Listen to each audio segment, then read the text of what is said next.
Hello guys, welcome back to my channel. तो दोस्तों, आज हम एनालिसिस करने वाले हैं एक बड़े मुकाबले की, जो कि मुकाबला है चेन्नई सुपर किंग्स और रॉयल चैलेंजर्स बेंगलुरु के बीच में। दोस्तों, ये कांटे की टक्कर होने वाली है और इन दोनों टीम की जो राइवलरी है ना, वो 2008 से ही फेमस चली आ रही है। काफी बड़ा मैच माना जाता है और बहुत ही इंपॉर्टेंट मैच है हमारी फैंटेसी के नजरिए से।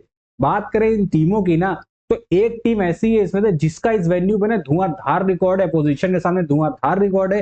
और दूसरी जो टीम है वही उल्टी तरफ देखा जाता है, उसका इस वेन्यू पे भी बड़ी खराब परफॉर्मेंस है और इस अपोजिशन के खिलाफ भी बड़ी खराब परफॉर्मेंस है। तो ओवरऑल अगर देखोगे ना, तो जो भी एनालिसिस आज हम करेंगे और जो हम टीम बनाएंगे, उसमें एक टीम को तो मेरिट के बेसिस पे रखेंगे, प्लस जो दूसरी टीम के प्लेयर्स होंगे ना, उनकी करंट फॉर्म पे हम जाएंगे। अगर हम वेन्यू पे और अपोजिशन के खिलाफ आंकड़ों को देखने के हिसाब से प्लेयर चुनने बैठेंगे ना, तो मुझे लगता है इस टीम से आप एक भी प्लेयर चुन नहीं पाएंगे। बाकी दोस्तों, आप सभी से एक छोटी सी रिक्वेस्ट है कि आप सब इस वीडियो को पूरा शुरू से लेकर लास्ट तक देखिएगा, क्योंकि इस वीडियो में हम इस मैच से रिलेटेड हर एक पहलू पे बात करने वाले हैं। हर एक छोटी डिटेल होगी क्योंकि हम यहाँ पे ढूंढ के निकालेंगे और उस पर बात करेंगे, चाहे वो प्लेयर की फॉर्म हो, उनकी परफॉर्मेंसेज हो, पिच के बारे में रिपोर्ट हो, हेड टू हेड मुकाबले हो, या जो भी चीजें मैच से रिलेटेड है, हर एक पहलू पे दोस्तों हम बात करने वाले हैं। साथ ही साथ अगर अभी तक आप लोगों ने हमारा चैनल सब्सक्राइब नहीं किया है, तो हमारे चैनल को कर दिए सब्सक्राइब। वीडियो पसंद आए तो वीडियो को लाइक जरूर कर दीजिएगा और अपने फैमिली फ्रेंड्स के साथ इस वीडियो को शेयर भी करिएगा। तो चलिए दोस्तों, शुरू करते हैं अपनी आज के एनालिसिस और बात करते हैं आईपीएल के मैच नंबर 8 की, जो कि खेला जाएगा चेन्नई सुपर किंग्स और रॉयल चैलेंजर्स बेंगलोर के बीच में। दोस्तों, ये मुकाबला खेला जाने वाला है चेन्नई के एमए चिदम्बरम स्टेडियम में और ये शाम का मुकाबला होने वाला है। पिछला मुकाबला दोस्तों जो इस वेन्यू पे खेला गया था, वो खेला गया था मुंबई इंडियंस और चेन्नई सुपर किंग्स के बीच में, जो कि आप सभी ने देखा होगा। उसके आंकड़ों को ध्यान में रखते हुए आज हम पूरी एनालिसिस करेंगे और अपनी जो टीम बनाएंगे ना, उस पर इस बात का ध्यान रखेंगे कि उस मैच में क्या घटित हुआ था। बाकी फिलहाल बात कर लेते हैं दोस्तों वेन्यू की। तो इस वेन्यू में टोटल अब तक 141 मुकाबले खेले जा चुके हैं, जिसमें पहले बल्लेबाजी करने वाली जो टीम है उसको यहाँ पे 72 मैचों में जीत हासिल हुई है और वहीं जो चेस करने वाली टीम है उसको 67 मुकाबलों में जीत हासिल हुई है। यानी कि यहाँ पे अगर जो टीम बैटिंग फर्स्ट करती है, उसके जीतने के चांसेस थोड़े से ज्यादा दिखाई देते हैं, जो कि हमें यहाँ पे आंकड़ों से समझ में आ रहा है। एवरेज स्कोर की बात करोगे तो वो 159 रन है। हालांकि ये अब यहाँ पे बढ़ा है, बट फिर भी अभी तक जो एवरेज है वो 159 है। पिछले साल जितने मैचेस हुए थे वो काफी हाई स्कोरिंग हुए थे, बट जो पिछला मुकाबला हमको देखने को मिला है ना, वो थोड़ा सा लो स्कोरिंग मुकाबला हमको देखने को मिला था। पिच का बिहेवियर मतलब पिछले साल के सीजन से तो काफी अलग था। स्पिनर्स को यहाँ पे हेल्प थी, हेल्प पेसर्स को भी थी, बट स्पिनर्स को कुछ ज्यादा ही ग्रिप मिल रही थी। हाईएस्ट टोटल की दोस्तों बात करोगे तो वो यहाँ पे बना था 246 रन 5 विकेटों के नुकसान पे, और लोवेस्ट टोटल रहा है 70 रन 10 विकेटों के नुकसान पे। स्कोरिंग पैटर्न पे अगर आप जाओगे तो 54 रन यहाँ पे बने, 54 बार यहाँ पे 150 से कम का आंकड़ा बना है। 150 से 170 के बीच यहाँ पे दोस्तों 42 बार बन चुके हैं और 190 प्लस का स्कोर यहाँ पे दोस्तों 22 बार बन चुका है। पर जिस हिसाब से वेन्यू की कंडीशन है और जो पिक्चर्स हमने देखी थी मैच लाइव फीड के दौरान, तो उससे यही समझ में आ रहा है कि इस बार चेन्नई की विकेट आपको थोड़ी सी स्पिन फ्रेंडली तो दिखाई देने वाली है। यानी कि स्पिनर्स पूरी तरह से गेम से बाहर नहीं जाने वाले हैं। अब बात कर लेते हैं जरा पिच की। तो बैटिंग फ्रेंडली पिच आपको मिलेगी। एवरेज स्कोर 165 से 175 के बीच में होगा। पेस बॉलिंग को 55% मदद है और स्पिनर्स को 45% मदद है। यानी कि इस वेन्यू पे ना दोस्तों इवन स्टीवन वाला हिसाब है, कि ऐसा नहीं है कि एक को बहुत ज्यादा मदद होगी और एक को बिल्कुल मदद नहीं होगी। यहाँ दोनों ही चीजों को ना इक्वली यहाँ पे मदद मिलेगी। बैलेंस विकेट मिलेगा। पेस का वेरिएशन है वो यहाँ पे सक्सेस का मंत्र रहेगा। तो जिस टीम के बॉलर पेस में वेरिएशन अच्छा करेंगे और बॉल जो स्पिन है ना उसको रेप्स देंगे, ठिकाने पे डालेंगे, वही जीतेंगे। इसमें चेन्नई यहाँ पे ही खेला है, उसी का वेन्यू है, तो उसको जरूर यहाँ पे एक एडवांटेज रहने वाला है। तो ये पूरी पिच थी। स्पिनर्स को ध्यान में रख के हमें अपनी टीम में रखना है। एक और यहाँ पे मैं आपको छोटी सी टिप देता हूँ स्टार्टिंग में, कि आज के मुकाबले में रविंद्र जाडेजा जो होंगे ना, वो इंपॉर्टेंट बनते हुए हमको नजर आ रहा है। उसका सबसे बड़ा रीजन ये है कि आरसीबी में ना लेफ्ट हैंडर्स की बहुत ज्यादा कमी है। लेफ्ट हैंडर्स की आप बात करोगे तो ऊपर एक टॉप ऑर्डर में देवदत्त पडिक्कल है और नीचे से कुणाल पांड्या आते हैं। उसके अलावा जो उनकी पूरी टीम है, फिर चाहे वो सॉल्ट हो, विराट कोहली हो, लिविंगस्टन हो, हितेश शर्मा हो, टिम डेविड हो, सारे के या रजत पाटीदार हो, सारे के सारे राइट हैंडर्स हैं। उस सूरत हाल में दोस्तों जो रविंद्र जाडेजा है वो हमारे लिए इंपॉर्टेंट बनते हैं इस मुकाबले में। आइए अब जरा बात कर लेते हैं इस वेन्यू पे हुए कुछ रीसेंट मुकाबलों की। जो सबसे रिसेंट मुकाबला अभी 2 ही दिन पहले खेला गया था वो खेला गया था मुंबई इंडियंस और कोलकाता नाइट राइडर्स के बीच में। सॉरी, यहाँ पे कोलकाता नाइट राइडर्स नहीं, यहाँ पे होगा सीएसके, चेन्नई सुपर किंग्स के बीच में खेला गया था, जिसमें मुंबई ने पहले बल्लेबाजी करते हुए 155 रन बनाए थे 9 विकेटों के नुकसान पे, और चेन्नई ने इसको चेस कर लिया था, उन्होंने 158 रन बनाए थे और फिर 6 विकेटें खो दी थी। हालांकि एक समय तो लग रहा था कि चेन्नई बहुत आसानी से इस टारगेट को चेस कर लेगा, बट कहीं ना कहीं ये समझ में आया कि उनके बैट्समैन ना मुकाबले को बीच में थोड़ा हल्का ले गए, जिसकी वजह से उनकी इतनी विकेटें गिर गई। अदरवाइज जहां तक 3 विकेटें खोकर ही चेन्नई मुकाबला जीत जाता। बाकी विकेटों की बात करें तो पेसर्स को इस मुकाबले में 5 विकेटें मिली हैं और स्पिनर्स को इस मुकाबले में 9 विकेटें मिली हैं। ये जो मुकाबला है दोस्तों ये 2025 का है और ये जो बाकी के 2 मुकाबले हैं ये 2024 के हैं। तो इस सीजन की बात करी जाए ना तो थोड़े से स्पिन फ्रेंडली ट्रैक हमको यहाँ पे एम ए चिदम्बरम स्टेडियम में देखने को मिल रहे हैं, तो इसीलिए इस मैच में हम थोड़ा सा ना स्पिन की तरफ बाइस्ड होकर अपनी टीम बनाएंगे। उससे पहले जो मुकाबला था वो खेला गया था हैदराबाद और कोलकाता नाइट राइडर्स के बीच में, इसमें हैदराबाद 113 रनों पर सिमट गई थी और कोलकाता ने 8 विकेटों से मुकाबला जीत लिया था। इस मैच में पेसर्स को 9 विकेटें मिली थी और स्पिनर्स को 3 विकेटें मिली थी। उससे पहला मुकाबला हैदराबाद और राजस्थान रॉयल्स, जिसमें हैदराबाद ने तो 75 रन बनाए थे 9 विकेटों के नुकसान पे, और राजस्थान उस टोटल को चेज नहीं कर पाया था, महज 139 रन ही बना पाया था 20 ओवरों में। पेसर्स को इस मुकाबले में 10 विकेटें मिली थी और स्पिनर्स को 5 विकेटें मिली थी। तो दोस्तों जो 2024 का सीजन था वो पेसर्स के नाम था और जो 25 का सीजन है वो मुझे लग रहा है स्पिनरों के नाम जाने वाला है इस वेन्यू पे। बात करें ओवरऑल, तो ओवरऑल जो मुकाबले खेलेंगे उसमें पेसर्स को तो दोस्तों 24 विकेटें हासिल हुई हैं। वहीं अगर आप स्पिनर्स की बात करोगे तो स्पिनर्स को यहाँ पे 17 विकेटें हासिल हुई है। तो यानी कि स्पिनर्स कवर कर रहा है और इस सीजन मुझे लग रहा है कि स्पिन इस वेन्यू पे काफी भारी पड़ेगी। बात करें हेड टू हेड आंकड़ों की तो दोनों टीमों ने पिछले 5 सालों में एक दूसरे के खिलाफ 9 मुकाबले खेले हैं, जिसमें से चेन्नई सुपर किंग्स ने 6 मुकाबलों में जीत हासिल करी है और रॉयल चैलेंजर्स बेंगलोर मात्र 3 मुकाबलों में जीत हासिल कर पाया है।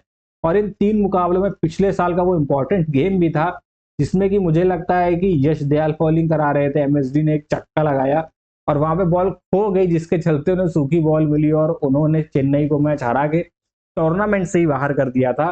तो वो मैच इसमें जरूर एड ऑन होगा, तो वो काफी भारी चोट दी थी चेन्नई को आरसीबी ने। बाकी दोस्तों हेड टू हेड मतलब रीसेंट फॉर्म की बात करें तो पिछला मुकाबला चेन्नई भी जीत के आया है और बेंगलुरु भी जीत के आया है। अब ये मुकाबला डिसाइड करेगा कि कौन सी टीम यहाँ पे पहला मुकाबला अपना हारने वाली है। बात करें दोस्तों अब आगे मेन अपने इंपॉर्टेंट सेक्शन की, वो है टीम की परफॉर्मेंस और प्लेइंग 11 कि क्या प्लेइंग 11 रहने वाली है। तो बात की जाएगा चेन्नई की प्लेइंग 11 की तो सेम जो प्रोबेबल जो प्लेइंग 11 हमारी मुंबई इंडियंस के खिलाफ खेली थी, क्योंकि मुझे लगता है वही प्लेइंग 11 खेलेगी। रीजन क्या है, चेन्नई एक तो वो मुकाबला जीता था, प्लस चेन्नई सुपर किंग्स अपनी टीम में ना ज्यादा छेड़छाड़ करता नहीं है। जो प्लेइंग 11 वो पहले मैच में उतार देता है लगभग उसी प्लेइंग 11 के साथ ही वो अपना टूर्नामेंट फिनिश करता है, अनटिल अनलेस कोई प्लेयर बहुत ही ज्यादा फॉर्म खराब चल रही हो या फिर इंजरी के चलते बाहर हो गया हो। अगर आप प्लेइंग 11 की बात करोगे तो देखिए रचिन रविंद्रा और राहुल त्रिपाठी आपको ओपन करते हुए दिखाई देंगे। कप्तान ऋतुराज गायकवाड़ आपको 3 नंबर पे खेलते हुए दिखाई देंगे। 4 नंबर पे शिवम दुबे, फिर आएंगे दीपक निवास हुडा, सैम करन, रविंद्र जाडेजा, रवि अश्विन, नूर अहमद, खलील अहमद। यहाँ पे आपके होंगे एमएस धोनी। काफी गलतियां हो गई इस बार। एमएस धोनी, ठीक है, विकेट कीपर यहाँ पे होंगे एमएस धोनी। अब दोस्तों बात की जाए जरा बॉलिंग की इस टीम में, तो 4 ओवर आपको खलील अहमद से दिखेंगे। पावर प्ले में आपको खलील अहमद बॉलिंग डालते हुए दिखाई दे जाएंगे, साथ ही साथ आपको सैम करन बॉलिंग डालते हुए दिखाई दे जाएंगे। ये 2 बॉलर आपको पावर प्ले में बॉल डालते हुए जरूर दिखाई देंगे। बीच में कुछ ओवर आपको नूर अहमद के भी दिखाई दे जाएंगे। और बात करें मिडिल ओवर्स की तो वहां पे आपको रविंद्र जडेजा ओवर डालते हुए दिखाई देंगे, रवि अश्विन ओवर डालते हुए दिखाई देंगे, नूर अहमद डालेंगे। डेथ में आपको फिर से खलील अहमद वापसी करते हुए दिखाई देंगे। अब आगे चलते हैं और दोस्तों बात करते हैं जरा प्लेयर्स की एक एक करके परफॉर्मेंस की। शुरुआत करेंगे कप्तान ऋतुराज गायकवाड़ से। सिलेक्शन परसेंटेज इनका 92 का है, तो ये बात ध्यान रखना कि ये हमारे लिए मस्ट पिक होंगे, इनको तो ड्रॉप करने की गलती मत करना। रिसेंट में बेहतरीन है, पिछले मुकाबले में शानदार 53 रन की पारी खेलते हुए आ रहे हैं। हेड टू हेड आंकड़ों की बात करोगे तो 8 मैच में 199 रन है, 28.67 का एवरेज है। वेन्यू पे 16 मैच में 759 रन है, 58 की एवरेज के साथ। तो मतलब इंपॉर्टेंट है, फॉर्म में भी है प्लेयर, प्लस इस टीम के सामने ठीक ठाक परफॉर्मेंस और वेन्यू पे तो मास्टर है, इसलिए आप इनको बिल्कुल भी ड्रॉप मत करना। और ये वाइस कैप्टन और कैप्टन की भी एक अच्छी प्रेफरेंस रह सकते हैं, आप चाहो तो इनको ट्राई कर सकते हो। बात करें राहुल त्रिपाठी की तो उनका सिलेक्शन परसेंटेज है 8.36 का। पिछले मुकाबले में ये ओपन करते हुए दिखाई दिए थे और एक इम्पैक्ट प्लेयर के तौर पे ये स्टार्टिंग प्लेइंग 11 में थे, तो मुझे लगता है कल के मुकाबले में फिर से चेन्नई इनको एक मौका देगा। हालांकि पिछले मुकाबले में तो एक फ्लॉप रहे थे, मगर कोई ट्रम्प खिलाड़ी अगर आपको सेलेक्ट करना हो आज के मैच से तो राहुल त्रिपाठी पे आप रिस्क ले सकते हो। हेड टू हेड आंकड़ा इनके क्योंकि बहुत अच्छे हैं, 12 मैच है, 324 रन है, 40.5 की एवरेज है। वेन्यू पे 8 मैचों में 191 रन है, 23.8 की एवरेज है। तो इतनी भी खराब परफॉर्मेंस इनकी नहीं है हेड टू हेड और वेन्यू पे। इससे मैं बोल रहा हूँ एक ट्रम्प खिलाड़ी हो सकता है, उसका रीजन क्या है, सिलेक्शन परसेंटेज बहुत कम है। और ये अगर ये चलेंगे ना तो कम से कम आपको 40 से 45 पॉइंट तो दे के ही जाएंगे। इसीलिए इनको मैंने बोला आप इनको ट्रम्प अपनी टीम का बना के रख सकते हैं, क्योंकि एक अच्छी चॉइस है ट्रम्प प्लेयर के लिए। अब आगे बढ़ते बात करते हैं रचिन रविंद्रा। सिलेक्शन परसेंटेज 93% है, तो ये तो पहले ही डिसाइड हो गया कि मस्तिष्क प्लेयर हैं। रिसेंट फॉर्म 65 का है, हेड टू हेड 2 मैच में 98 रन है, 49 की एवरेज है। मतलब आरसीबी को ये काफी ज्यादा पसंद करते हैं। वेन्यू पे दोस्तों 5 मैच में 190 रन है, 47 की एवरेज के साथ। तो ये स्टार परफॉर्मर भी है इस टीम के लिए इस वेन्यू पे और इस अपोजिशन के खिलाफ मुझे लग रहा है। तो डेफिनेटली आप अपनी टीम में रखिएगा और कैप्टेंसी और वाइस कैप्टेंसी के भी अच्छे ऑप्शन आपके लिए रहने वाले हैं। बात करें शिवम दुबे की, रिसेंट फॉर्म अच्छा नहीं, 9 रन। ये जबरदस्ती आउट हुए थे, जिस शॉट पे आउट हुए थे उसकी जरूरत थी नहीं, कुछ टच में तो ये दिखाई दे रहे थे। बाकी 5 मैच में 234 रन है, 78 की एवरेज है इनकी आरसीबी के सामने। मतलब आरसीबी की अच्छी खासी धुलाई करते हैं। वेन्यू पे 17 मैच में 410 रन है, 34.45 की एवरेज के साथ और एक विकेट भी झटक चुके हैं इस वेन्यू पे। और सिलेक्शन परसेंटेज भी डिसेंट है, तो आप इनको बिल्कुल अपनी टीम में ट्राई कर सकते हो। एक अच्छी मतलब वैल्यू फॉर मनी प्रोडक्ट है। हालांकि सीजन है शायद उतनी बॉलिंग करते हुए दिखाई ना दें, पर बल्ले से जरूर आतंक मचा सकते हैं अगर टॉप ऑर्डर कहीं गड़बड़ा जाता है इनका तो। आगे आते हैं दीपक हुडा, सिलेक्शन परसेंटेज 3.8 का। इनको तो हम निश्चित ड्रॉप करके चलेंगे क्योंकि रिसेंट फॉर्म भी उतना अच्छा नहीं है। 10 मैच में मात्र 101 रन है आरसीबी के सामने, 12.33 की एवरेज। वेन्यू पे 7 मैच में 50 रन है, 12.25 की एवरेज के साथ। और पिछले मैच में बहुत पुअर परफॉर्मेंस दी थी और मुझे नहीं लगता कि उतना ज्यादा इम्पैक्ट कल के मैच में छोड़ पाएंगे। इसलिए हमारे हिसाब से तो हम इनको ड्रॉप करके ही चलेंगे। बात करें एमएस धोनी की, सिलेक्शन परसेंटेज 9.25% की है, बहुत कम लोगों ने लिया है। रिसेंट फॉर्म पिछले मुकाबले में रन तो नहीं बनाए थे, क्योंकि रीजन क्या है ना, बहुत लेट बैटिंग करने आते हैं, लेट ऑर्डर में बैटिंग करने आते हैं। अभी मान के चलो शायद ही कोई मैच ऐसा होगा कि जिसमें इतनी बड़ी स्टार स्टेट बैटिंग लाइनअप है ना, जो मतलब कि धराशायी हो जाए और तब जाकर के एमएस धोनी की बैटिंग है। अदरवाइज ये फिर से इस टूर्नामेंट में 2-4 बॉलों के लिए आएंगे, एक आध दो छक्के लगाएंगे, मतलब गेस्ट अपीयरेंस करेंगे एमएसडी, तो इस लिहाज से हम इनको लेने का रिस्क नहीं ले सकते। इसलिए हम इनको ड्रॉप करेंगे, बाकी फॉर्म टैलेंट परफॉर्मेंस के बेसिस पे नहीं। बस की बैटिंग करने बहुत लेट आते, हो सकता है ना भी आए, इस वजह से हम इतना बड़ा रिस्क नहीं ले सकते। आंकड़े फिर भी देख लेंगे, हेड टू हेड देख लीजिए, 15 मैच में 354 रन है और 59 की एवरेज है। अगर ये इनका फिक्स होता कि ये 5 नंबर पे खेलने आएंगे या 6 पे भी खेलने आएंगे तो भी शायद इस मैच में हम इनको ट्राई कर लेते, बट अभी के लिए तो नहीं। वेन्यू पे 24 मैच है, 324 रन है, 64.8 की एवरेज के साथ। तो बैट्समैन बढ़िया है, प्लेयर बढ़िया, बस खेलने बहुत नीचे आते हैं, इस वजह से हम उनको सेलेक्ट नहीं कर सकते। रविंद्र जडेजा 72.44 की इनकी वो है सिलेक्शन परसेंटेज है।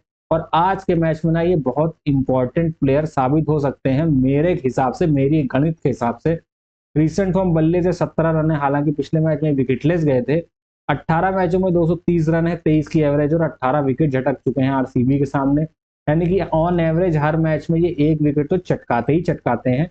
वेन्यू पे 223 मैच में 225 रन है, 20.45 की एवरेज और 22 विकेट ले चुके हैं।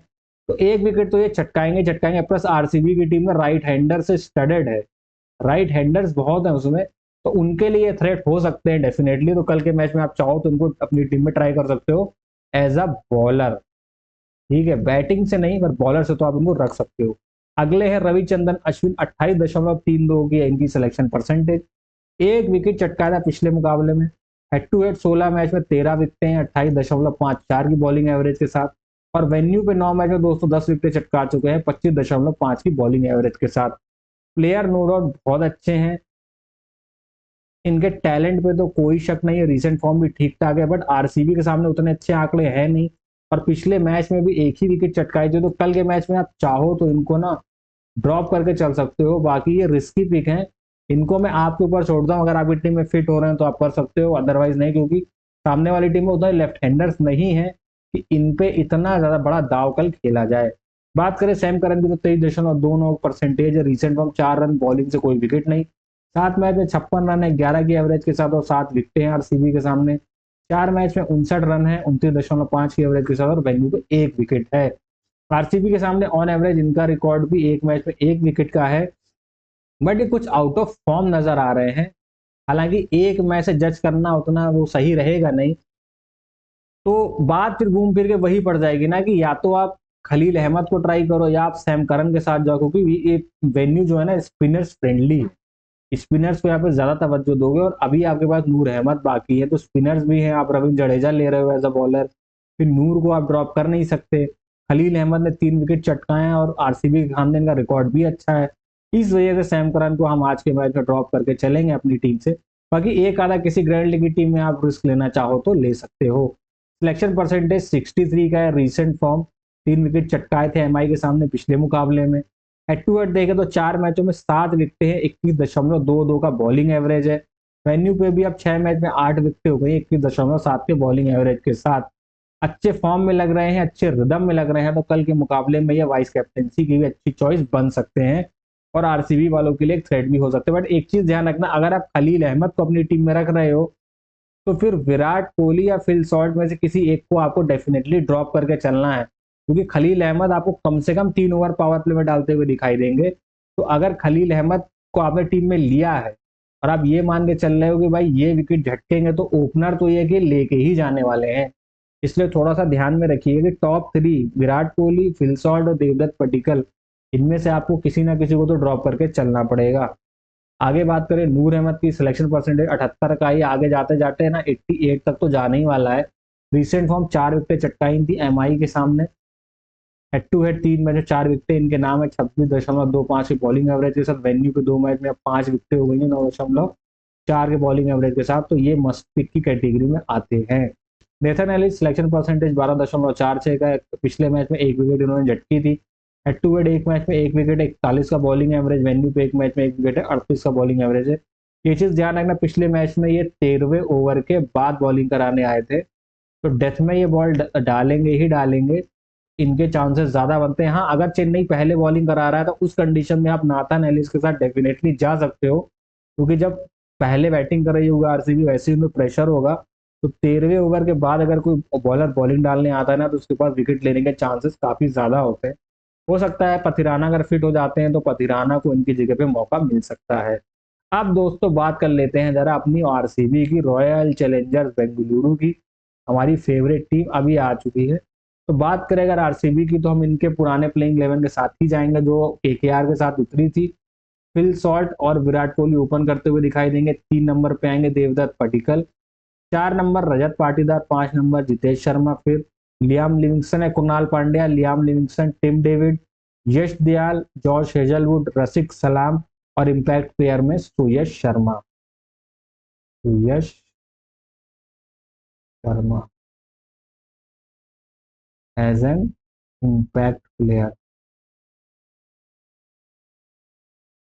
सुयश Sharma as an impact player दिखाई देंगे। बात करोगे बॉलिंग की, तो रसिक दार सलाम। पावर प्ले की तो शुरुआत जॉस हेजलवुड और यश दयाल करेंगे, बीच में पावर प्ले में 1 ओवर रसिक सलाम डालते हुए दिखाई दे जाएंगे, उसके बाद मिडिल ओवर्स में आ जाएंगे। पावर प्ले खत्म होने के बाद ही कुणाल पांडे अपने बैक टू बैक 4 ओवर डालेंगे, इनका साथ देंगे सुयश शर्मा। बीच में 1-2 ओवर आपको लियाम लिविंगस्टन से भी मिल जाएंगे। डेथ की बात करोगे तो डेथ में आपको 2 ओवर कम से कम यश दयाल और जॉर्ज हेजलवुड के दिखेंगे, और हो सकता है 1 ओवर आपको रसिक डालते हुए भी डेथ में दिख जाए। तो 1, 2, 3, 4, 5 और सूर्य शर्मा 6 बॉलिंग ऑप्शन है आरसीबी के पास। इस बार बॉलरों की इनकी टीम में कोई भी कमी नहीं है। बात करें अगर प्लेयर की परफॉर्मेंस की, तो शुरुआत करेंगे विराट कोहली से। भाई इस वेन्यू पे फिलहाल सिलेक्शन परसेंटेज देखिए, सिलेक्शन परसेंटेज है 93.99। मैंने स्टार्टिंग में आप लोगों से बोला था कि एक टीम है जिसका वेन्यू और हेड टू हेड आंकड़ा बहुत अच्छा है, तो वो थी दोस्तों चेन्नई सुपर किंग। अब आप आरसीबी पे जरा फोकस करो। Virat Kohli head to head 13 match 347 run, मात्र 18 की इनकी एवरेज है चेन्नई के सामने, और वेन्यू पे 5 मैच में 98 रन है, 19.6 की एवरेज है। इस हिसाब से हमको उनको ड्रॉप कर देना चाहिए, बट हम रीसेंट फॉर्म पे जाएंगे प्लेयर की, पुराने आंकड़ों पे नहीं जाएंगे, रिदम पे जाएंगे, इसलिए विराट कोहली हमारे लिए मस्ट पिक बनते हैं भाई। ड्रॉप करने की गलती तो कतई नहीं करेंगे। Phil Salt selection percentage 93.82, recent form 56, 3 match में 20 रन 6 की एवरेज, वेन्यू पे 2 मैच में 17 रन 8.33 की एवरेज।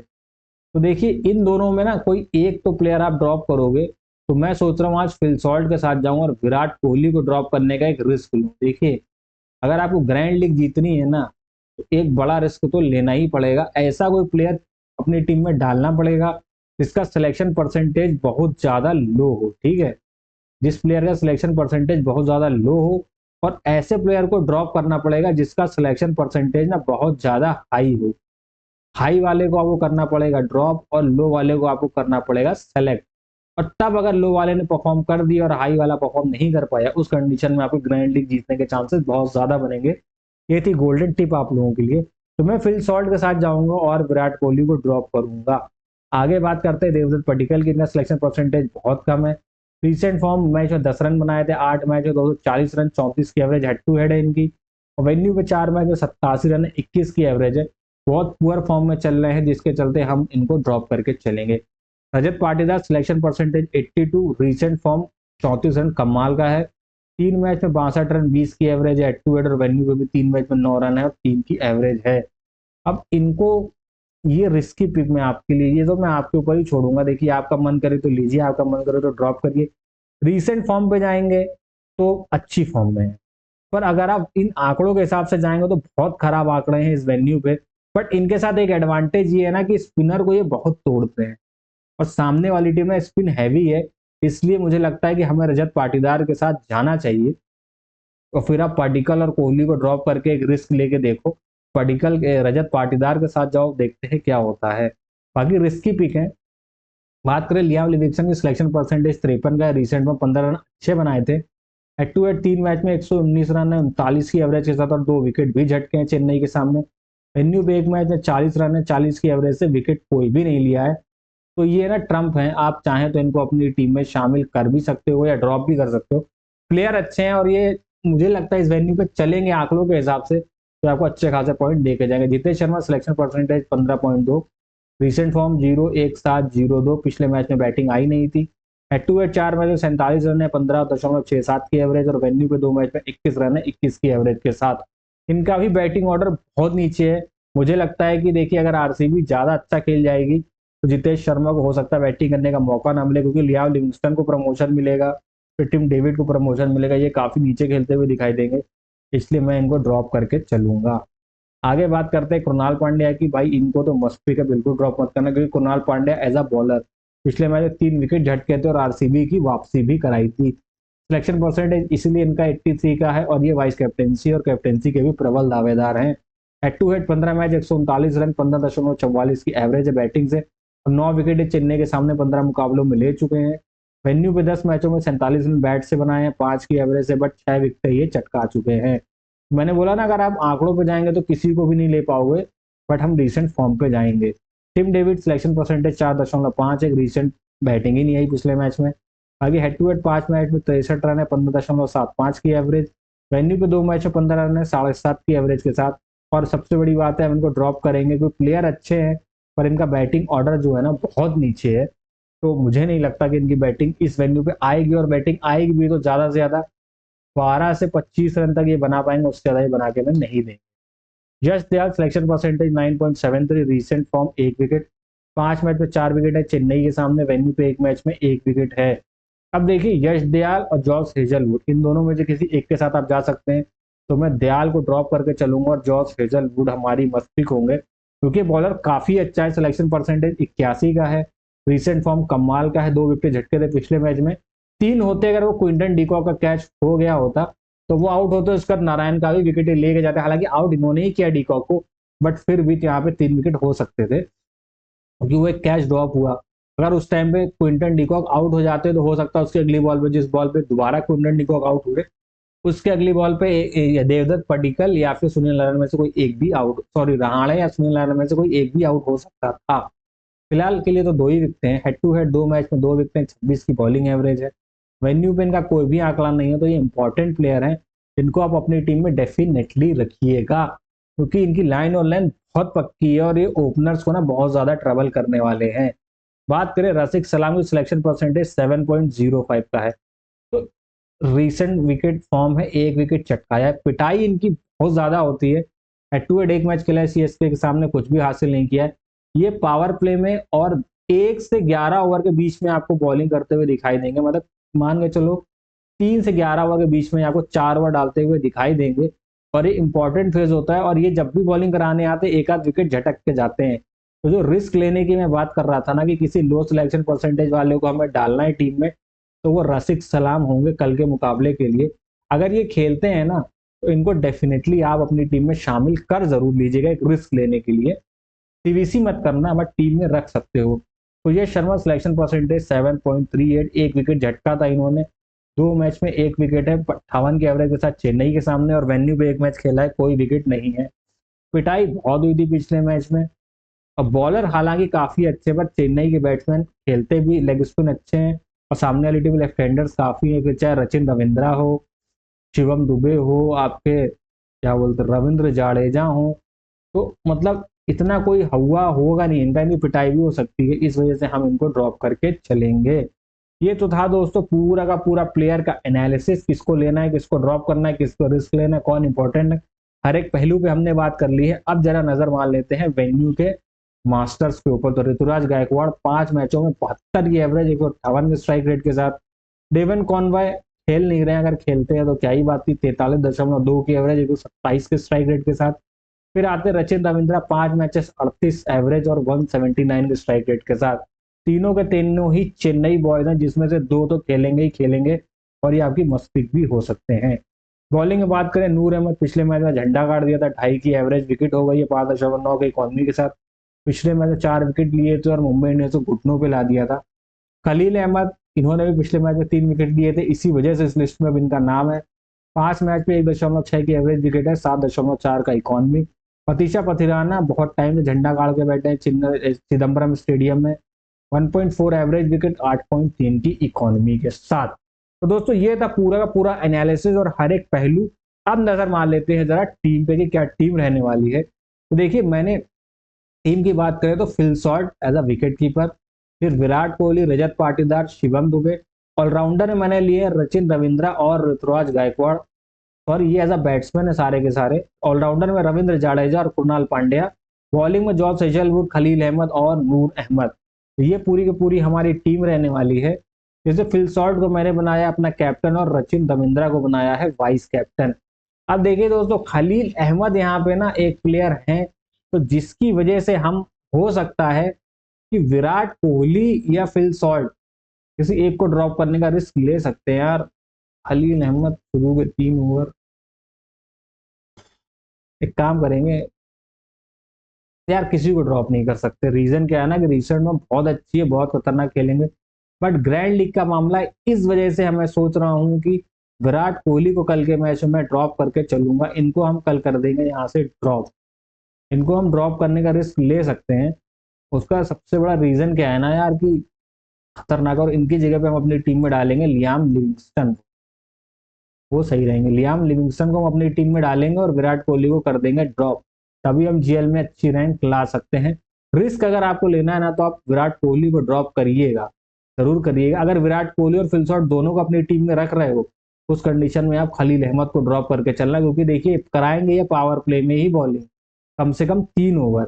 और इन दोनों को अगर आपने ले रखा है तो विकेट तो ये लेने से रहे इनकी, तो फिर कोई दिक्कत लेने का कोई मतलब नहीं है। या फिर आप ये मान के चल रहे हो कि भाई खलील अहमद पावर प्ले में 2 ओवर कराएंगे, 2 ओवर डेथ में कराएंगे, और जो डेथ में ही ओवर कराएंगे उसमें ये विकेटें चटका देंगे, तो बात आपकी एक अलग की है। पर नॉर्मल सिनेरियो देखा जाए ना कि खलील अहमद आपकी टीम में भी हो, विराट कोहली भी आपकी टीम में हो, तो फिर वो थोड़ा सा ना रिस्की मामला हो जाता है। तो खलील अहमद को अगर आप ड्रॉप करोगे तो फिर विराट कोहली को आपको अपनी टीम में रखना पड़ेगा। बात बस इतनी सी है, विराट कोहली को अपनी टीम में रखो, खलील अहमद को ड्रॉप कर दो। और खलील को अगर आप अपनी टीम में रख रहे हो तो फिर विराट कोहली को ड्रॉप कर दो। उसके अलावा कोई चेंजेस मेरी टीम में होने वाले नहीं हैं। तो दोस्तों ये थी पूरी टीम। तो आई होप आपको मेरा ओवरऑल वीडियो पसंद आया होगा, पूरा एनालिसिस पसंद आया होगा। अगर आपको मेरा वीडियो पसंद आया है तो वीडियो को कर दीजिए दोस्तों लाइक, हमारे चैनल को कर दिए सब्सक्राइब और ज्यादा से ज्यादा फैमिली फ्रेंड्स के साथ इस वीडियो को शेयर करिएगा। तो दोस्तों आज की वीडियो में बस इतना ही, फिर मिलेंगे अगले वीडियो में। तब तक के लिए नमस्कार, जय हिंद, बाय बाय।